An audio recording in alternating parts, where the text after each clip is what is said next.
నడిచేటప్పుడు హెచ్ఎండిఏ వాళ్ళు పర్మిషన్ కూడా ఇచ్చిర్రా బాబు. వా ఏం హెచ్ఎండిఏ నాకు అర్థం కాదు.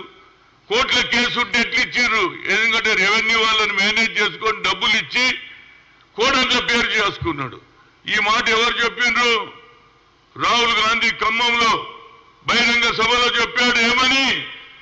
ఇందిరాగాంధీ ఇచ్చినటువంటి భూములు కూడా తీసేసుకున్నారు అన్నారు. ఇది ఇంతకంటే క్లియర్ కేసు ఏం కావాలి?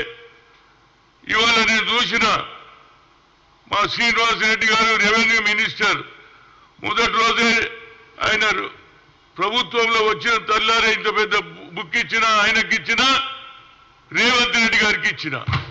ఆ తర్వాత ఇది జరిగినాక హెచ్ఎండిఏ ఆఫీస్కు నేను, కోదండరెడ్డి, శ్రీనివాస్ అనే వాళ్ళ మనవాడు మేము పోయినాము.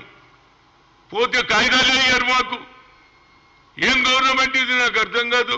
మరి ఇచ్చిన గవర్నమెంట్ ఎవరు చేసిండు? ఇది కమిషనర్ ఇవ్వాలి పర్మిషన్.